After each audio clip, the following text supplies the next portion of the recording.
పహల్గాంలో ఉగ్రదాడి అనంతరం భారత్ పాకిస్తాన్ దేశాల మధ్య ఉద్రిక్త వాతావరణం నెలకొంది. ఈ నేపథ్యంలో ఇరు దేశాలు పోటాపోటీగా కీలక నిర్ణయాలు తీసుకుంటున్నాయి. అలాంటి వేళ దేశంలోని వివిధ రాష్ట్రాల్లో నివసిస్తున్న పాకిస్తాన్ జాతీయులను వెంటనే వెనక్కి పంపాలని కేంద్ర ప్రభుత్వం మరో కీలక నిర్ణయం తీసుకుంది. దీంతో కేంద్ర హోంశాఖ మంత్రి అమిత్ షా దేశంలోని అన్ని రాష్ట్రాల ముఖ్యమంత్రులకు ఆయనే స్వయంగా ఫోన్ చేసి వారికి ఇదే విషయాన్ని స్పష్టం చేశారు. మీ రాష్ట్రాల్లో నివసిస్తున్న పాకిస్తానీయులను గుర్తించి వారిని వెంటనే పాకిస్తాన్ పంపాలంటూ సూచించారు. ఓకే, ఇక దీనికి సంబంధించి మరిన్ని వివరాలు మా ఇన్పుట్ ఎడిటర్ శ్రీనివాస్ అందిస్తారు. శ్రీనివాస్, చెప్పండి. అంటే అమిత్ షా తానే స్వయంగా పాకిస్తానీయులకు ఫోన్ చేసి వెళ్ళిపోమని చెప్పడం, ఈ విషయాన్ని అంతటినీ మరొకసారి క్లుప్తంగా చెప్పండి. స్రవంతి, ఏదైతే భారత ప్రభుత్వం పాకిస్తాన్ మీద తీసుకున్న కఠిన నిర్ణయాల్లో భాగంగానే ఏదైతే భారత్లో నివసిస్తున్న పాకిస్తాన్ను వెంటనే ఖాళీ చేయాల్సిందిగా 2 రోజుల క్రితమే చెప్పడం జరిగింది. అయితే కేంద్ర హోంశాఖ మంత్రి అమిత్ షా ఈరోజు స్వయంగా అన్ని రాష్ట్రాల ముఖ్యమంత్రులకి ఫోన్ చేయడం జరిగింది. తమ రాష్ట్రాల్లో ఎవరైతే నివాసం ఉంటున్న పాకిస్తానీలు, వాళ్ళు పర్యాటక రంగాలు వచ్చిన వాళ్ళు కావచ్చు, టూరిస్టులు కావచ్చు, లేదా బిజినెస్ వీసాల మీద వచ్చిన వాళ్ళు కావచ్చు, లాంగ్ టర్మ్లో వచ్చిన పాకిస్తాన్లు కావచ్చు, లేదా షార్ట్ టర్మ్లో వచ్చిన పాకిస్తాన్లు కావచ్చు, వారందరినీ కూడా 2 రోజుల్లో ఖాళీ చేసి పంపించాల్సిందిగా ఆయా రాష్ట్రాల ముఖ్యమంత్రులకు ఫోన్ చేసి హోంశాఖ మంత్రి అమిత్ షా స్వయంగా చెప్పడం జరిగింది. ఇక ప్రధానంగా హైదరాబాద్ విషయానికి వస్తే కనుక ముఖ్యమంత్రి రేవంత్ రెడ్డికి కూడా అమిత్ షా కాల్ చేయడం జరిగింది. హైదరాబాద్లో 208 మంది పాకిస్తానీలు ఉన్నారు అని చెప్పేసి స్పష్టంగా ఒక లెక్కను కూడా రాష్ట్ర ప్రభుత్వానికి చెప్పడం జరిగింది. వెంటనే వారిని ఖాళీ చేసే దిశగా చర్యలు తీసుకోవాల్సిందిగా కూడా చెప్పడం జరిగింది. ఈ నేపథ్యంలోనే సౌత్ జోన్ మొత్తం ఏదైతే పాత బస్తీలో హైదరాబాద్ సంబంధించి చూసుకుంటే కనుక పాత బస్తీలో ఎక్కువగా ఈ పాకిస్తానీలు నివాసం ఉంటున్నారు కాబట్టి సౌత్ జోన్ ఎవరైతే పోలీస్ అధికారులు ఉన్నారో వారితోని కమిషనర్ సివి ఆనంద్ కూడా కొద్దిసేపటి క్రితమే భేటీ కావడం జరిగింది.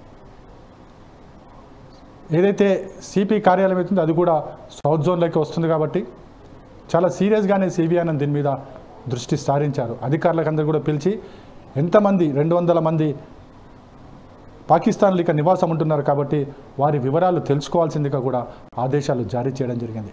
ఇప్పటికే ఇంటెలిజెన్స్ వద్ద, అదేవిధంగా ఎవరైతే పాస్పోర్ట్ వెరిఫికేషన్ చేస్తే అధికారుల వద్ద ఈ పాకిస్తాన్ల ఇన్ఫర్మేషన్ ఖచ్చితంగా ఉంటుంది. ఆ ఇన్ఫర్మేషన్ అంతా తెప్పించుకోవడం జరిగింది.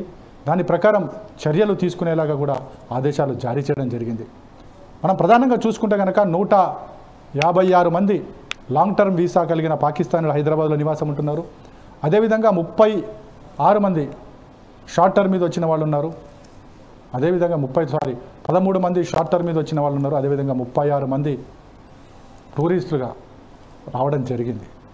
సో వీళ్ళందరి వివరాలు కూడా ఇప్పటికే ఇంటెలిజెన్స్ విభాగం ఆయా అధికారులకు, ఆయా పోలీస్ స్టేషన్ అధికారులకు పంపించడం జరిగింది. దాని మీద క్షుణ్ణంగా వాళ్ళు పరిశీలిస్తున్నారు.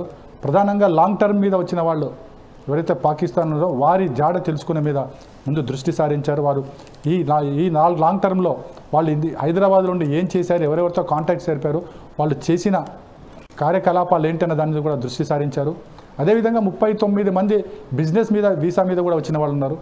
బిజినెస్ మీద వీసా మీద వచ్చిన వాళ్ళు ఏం బిజినెస్ చేస్తున్నారు, వాళ్ళ బిజినెస్లు ఏంటి, వాళ్ళ ట్రాన్సాక్షన్స్ ఏంటి, వాళ్ళు ఎవరితో మాట్లాడుతున్నారు అన్న అన్ని అంశాలన్నింటి మీద కూడా ఇంటెలిజెన్స్ బ్యూరోతో పాటుగా పోలీసులు కూడా ఆరా తీస్తున్న పరిస్థితి కనిపిస్తుంది. సో మొత్తానికి చూసుకుంటే కనుక 208 మంది పాకిస్తానీలు హైదరాబాద్లో ఉన్నట్టు తేలింది కాబట్టి వాళ్ళందరికీ కూడా దగ్గర వెళ్ళి స్వయంగా పోలీసులు సమాచారం ఇచ్చారు. ఈ నెల 27లోగా హైదరాబాద్ని ఖాళీ చేసి పోవాల్సిందిగా కూడా వాళ్ళకి గట్టిగా చెప్పడం జరిగింది. ఒకవేళ టైం దాటిన తర్వాత ఎవరన్నా ఇక్కడ ఉంటే కనుక వారి మీద కఠినంగా చర్యలు ఉండబోతాయి. ఎందుకంటే కేంద్రం ఆదేశాలు జారీ చేసింది, ఖచ్చితంగా పాకిస్తాన్లో హైదరాబాద్లో ఉండడానికి లేదు, దేశంలో ఉండడానికి వీల్లేదు కాబట్టి ఆ తర్వాత చర్యలు మరో రకంగా ఉండబోతాయి. ఎందుకంటే వాళ్ళందరినీ కూడా బందీ చేయాల్సిన అవసరం ఉంటుంది. భారతదేశం కావచ్చు, ఒక దేశం ఒక నిర్ణయం తీసుకున్నప్పుడు ఖచ్చితంగా ఆ నిర్ణయానికి ఆయా దేశాలకు సంబంధించిన పర్యాటకులు కావచ్చు, ప్రజలు కావచ్చు, ఒక దేశంలో నివసిస్తే కనుక ఆ నిర్ణయాన్ని కట్టుబడి వాళ్ళు దేశం వదిలిపోవాల్సిందే. ప్రస్తుతం భారతదేశంలో కూడా ఎవరైతే పాకిస్తాన్లో ఉంటున్నారో వాళ్ళందరూ కూడా దేశం విడిచిపోవాలని చెప్పేసి ఆల్రెడీ ఇప్పటికే కేంద్రం ఆదేశాలు జారీ చేసింది కాబట్టి ఖచ్చితంగా వాళ్ళు దేశం విడిచిపోవాల్సిందే. ఒకవేళ దేశంలో ఉంటే కనుక వారిని ఖచ్చితంగా బందీలుగా చేస్తారు. వారికి ఉండాల్సిన శిక్షలు ఏవైతే ఉంటాయో ఖచ్చితంగా కంటిన్యూ అవుతాయి.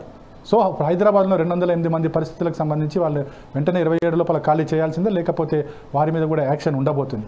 మరి వాళ్ళు ఎలా వెళ్తారు ఏంటి అనేది వాళ్ళు చూసుకోవాల్సిన బాధ్యత భారతదేశ ప్రభుత్వానికి ఏ విధమైన సంబంధం ఉండదు. ఎందుకంటే వాళ్ళు ఎలా వచ్చారో అలానే వెళ్లాల్సిన ఉంటుంది. సో మొత్తానికైతే కేంద్రం కఠిన నిర్ణయాలు తీసుకుంది. ఖచ్చితంగా పాకిస్తాన్ని దెబ్బ కొట్టాలి, ప్రతీకారం చర్య తీసుకోవాలనే ఒకే ఒక లక్ష్యంతో అటు కేంద్ర ప్రభుత్వం చర్యలు ఉన్నాయని మాత్రం మనకు స్పష్టంగా తెలుస్తుంది. శ్రవంతి. Thank you Srinivas.